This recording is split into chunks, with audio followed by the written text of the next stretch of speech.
thanks and welcome back to our home here in Welguat in Brittany in northwest France. Thanks for coming back in. This is a bit different today, isn't it? Well, on my Facebook page I show people a quilt that I've made. I make quilts all the time.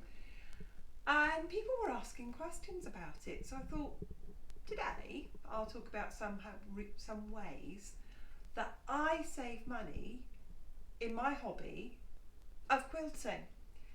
As you already know, I'm a thrifty, frugal person. I don't like to waste anything. I don't like to throw anything away if I can use it. And I certainly don't like to waste money. Now, quilting can be an expensive hobby, but I've got my ways and just a few short, quick tips here on how I save money. I'll start off by showing you the quick quilt I made yesterday. You don't need to come back so here it is. So here's the quilt I made yesterday, and I made it as a gift, and I can make them really quite quickly, and it's going off to somebody's home as a gift for them, and it looks a lot posher than it is. But if you come back here, I've linked in with a few secrets. See that? And that's pyjamas. Honestly, that's pyjama fabric. And then over here, for example, these men's shirts. And if I take you on the back here, this is an old, very retro looking sheet. So that's how I do it really, really cheaply. Some of the fabric has been bought, but not most of it. Some of it I've bought predominantly in by the metre. And I won't buy it by the metre if anyone wants to charge me more than £5 or £6 or €7 for the metre. I'm not paying any more than that. So that's what I do with all this very cheap fabric. I turn it into something nice, but I don't spend a lot doing it. So let's give it a quick fold up. I really don't. They're great. It's a great hobby for me, because if you imagine as a thrifty person to make things like this that get given as presents to people. So once I make a quilt, or any quilt, there's loads of leftovers. And if you come over here this way, you can see over here, this is my bits and bobs basket.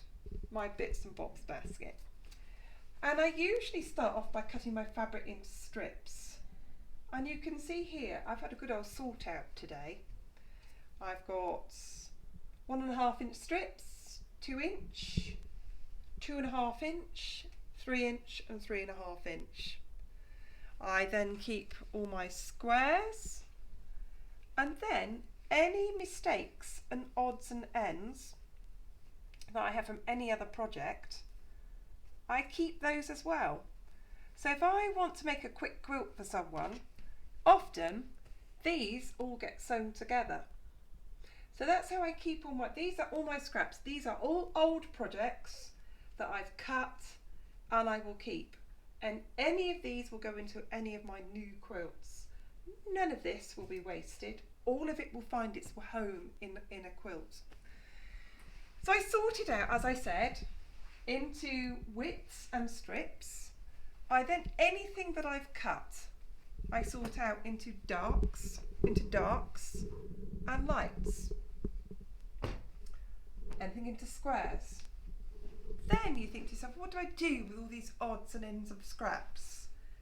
Sometimes just because I want a bit of fun and it entertains me, I make my scraps into blocks. And I'll show you some of the blocks I've made here. I'll just whiz through them quite quickly. And sometimes when I'm making blocks, you can see these out of tiny strips. I'm learning a pattern. And some of these I've had for such a long time, but they are all going to go into blocks. These blocks will go into other quilts. So for example, I've taken my time to learn how to make a star block, and they will all go into other quilts at some stage in the future. And I use the thinner strips, as you can see here, as sashing. So everything's got some common theme running through it that can tie it all together. So I don't waste anything in this house. Certainly don't waste fabric. It can cost a lot of money. And one thing I never buy are fat quarters. They suck you in those shops, don't they? They lure you in with these little fat quarters and you think, oh, it's very cheap. But the unit price is what you want to look at and think, well, what would that cost me by the metre? And it's hugely expensive. Excuse me, rubbing my nose. Now, a massive thing I do here to save myself money is you can see I only buy it by the metre. So that's some reds I've got here. But in there, here, all cut up into its respective pieces, those are men's pyjamas. Beautiful bright red fabrics. And I keep them cut up and ready to go. And over in here, a lovely box of blues. We've got here men's pyjamas, and you can see the pyjamas here in the quilt here. The other thing I do as well is I buy men's shirts in charity shops.